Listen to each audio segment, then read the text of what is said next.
السلام علیکم ورحمۃ اللہ وبرکاتہ۔ بسم اللہ الرحمن الرحیم۔ پیارے دوستو، ہم آج کی ویڈیو میں آپ کو بتائیں گے کہ آپ صلی اللہ علیہ وآلہ وسلم ماہ رمضان کا استقبال کیسے کرتے تھے اور اس بابرکت مہینے میں آپ کی معمولات زندگی کیا تھی۔ اس لیے ویڈیو کو آخر تک لازماً دیکھیے گا۔ دوستو، ماہ رمضان کی آمد ہے۔ یہ برکتوں والا مہینہ ہے۔ رمضان مبارک خالق کائنات کی طرف سے عالم انسانیت کے لیے لامحدود انعام و اکرام کے ساتھ ساتھ ایک عظیم و شان تحفہ ہے۔ رمضان مبارک خوف خدا، تقوی و پرہیزگاری، صبر و ایثار، تسلیم و رضا، عفو و درگزر، استغفار و قناعت اور تزکیہ نفس یعنی نفس سے جہاد کا مہینہ ہے۔ یہ مہینہ گناہوں کی جلتی دھوپ میں مغفرت الہی کا ایک خوبصورت صاحبان ہے۔ اس ماہ کی عظمت کا اندازہ اس بات سے لگایا جا سکتا ہے کہ قرآن مقدس کا نزول اسی پاک مہینے میں ہوا۔ رمضان المبارک کی فضیلت اور اس کے تقاضے یہ ہیں کہ اللہ تعالیٰ نے اس ماہ مبارک کی اپنی طرف خاص نسبت فرمائی ہے۔ رمضان کا پہلا عشرہ رحمت، دوسرا عشرہ مغفرت اور تیسرا عشرہ جہنم کی آگ سے نجات کا ہے۔ رمضان کی اہمیت کے بارے میں اللہ تعالیٰ نے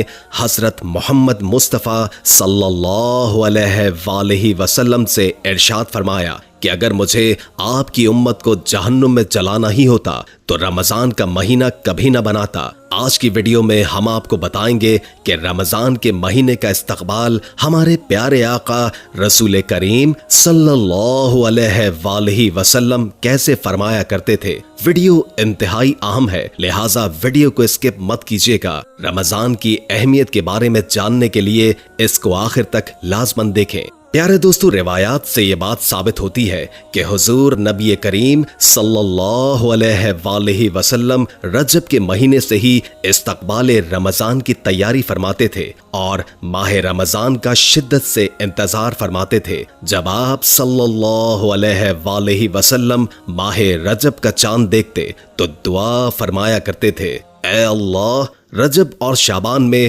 ہمارے لیے برکت پیدا فرما اور خیر و سلامتی کے ساتھ ہمیں رمضان تک پہنچا۔ مفسرین اس دعا کی تشریح فرماتے ہوئے کہتے ہیں کہ رسول کریم صلی اللہ علیہ وآلہ وسلم اللہ سے دعا فرمایا کرتے تھے، اللہ ہمیں اس بات کی توفیق عطا فرما کہ ہم رمضان کا استقبال اس کے شایان شان انتہائی عزت و احترام کے ساتھ کریں۔ ام المومنین سیدہ عائشہ صدیقہ بیان فرماتی ہیں کہ رسول اللہ شعبان کے دن اور اس کی تاریخیں جتنے اہتمام یاد رکھتے تھے اتنے اہتمام سے کسی دوسرے مہینے کی تاریخیں یاد نہیں رکھتے تھے۔ پھر رمضان کا چاند دیکھ کر روزے رکھتے اور اگر 29 شعبان کو چاند نہ دکھائی دیتا تو 30 دن کا شمار کر کے روزے رکھتے تھے۔ ابو داؤد۔ ایک اور جگہ حضرت عائشہ بیان فرماتی ہے کہ نبی کریم صلی اللہ علیہ وآلہ وسلم سب مہینوں سے زیادہ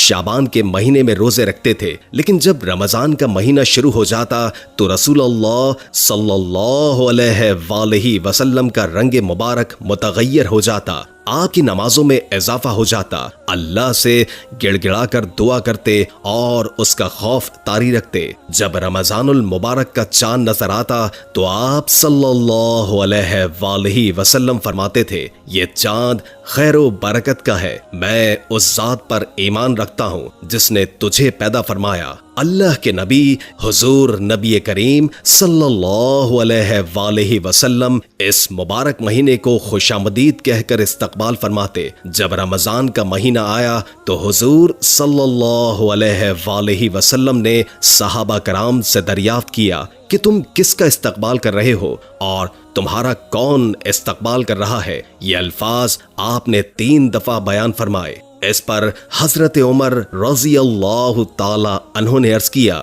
یا رسول اللہ، کیا کوئی وحی اترنے والی ہے یا کسی دشمن سے جنگ ہونے والی ہے؟ حضور نبی کریم صلی اللہ علیہ وآلہ وسلم نے بیان فرمایا، نہیں، ایسی کوئی بات نہیں ہے، آپ صلی اللہ علیہ وآلہ وسلم نے فرمایا، تم رمضان کا استقبال کر رہے ہو جس کی پہلی رات میں تمام اہل قبلہ کو معاف کر دیا جاتا ہے۔ رسول اللہ صلی اللہ علیہ وآلہ وسلم کا ارشاد ہے کہ جب رمضان کی پہلی رات ہوتی ہے تو شیاطین کو بند کر دیا جاتا ہے اور مضبوط باندھ دیا جاتا ہے، اور سرکش جنات کو بھی بند کر دیا جاتا ہے، اور دوزخ کے دروازے بند کر دیے جاتے ہیں، اس کا کوئی بھی دروازہ نہیں کھولا جاتا، اور بہشت کے دروازے کھول دیے جاتے ہیں اور اس کا کوئی بھی دروازہ بند نہیں کیا جاتا۔ اور ایک آواز دینے والا آواز دیتا ہے، اے نیکی کے طالب آگے بڑھ کہ نیکی کا وقت ہے، اور اے بدی کے چاہنے والے بدی سے رک جا اور اپنے نفس کو گناہوں سے باز رکھ، کیونکہ یہ وقت گناہوں سے توبہ کرنے کا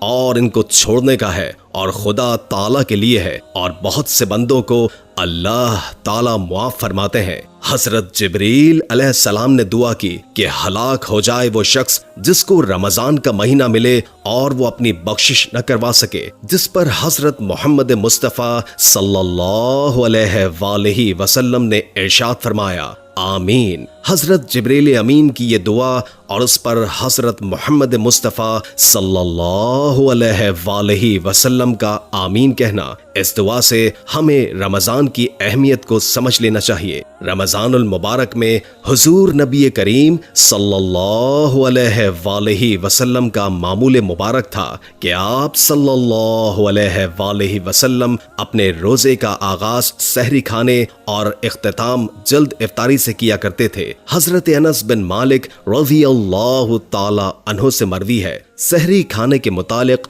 آپ صلی اللہ علیہ وآلہ وسلم نے فرمایا، ترجمہ، سحری کھایا کرو کیونکہ سحری میں برکت ہے۔ ایک اور مقام پر حضرت ابو قیس رضی اللہ تعالی عنہ نے حضرت عمر بن العاص رضی اللہ تعالی عنہ سے روایت کیا ہے کہ حضور نبی کریم صلی اللہ علیہ وآلہ وسلم نے بیان فرمایا، ہمارے اور اہل کتاب کے روزوں میں سحری کھانے کا فرق ہے۔ رمضان المبارک میں آپ صلی اللہ علیہ وآلہ وسلم کی راتیں تواتر و کثرت کے ساتھ نماز میں کھڑے رہنے، تسبیح و تحلیل اور ذکر الہی میں محویت سے عبارت ہے۔ نماز کی اجتماعی صورت جو ہمیں تراویح میں دکھائی دیتی ہے اسی معمول کا حصہ ہے۔ حضور نبی کریم صلی اللہ علیہ وآلہ وسلم نے رمضان المبارک میں قیام کرنے کی فضیلت کے بارے میں فرمایا ہے، جس نے ایمان و احتساب کی نیت سے رمضان کے روزے رکھے اور راتوں کو قیام کیا،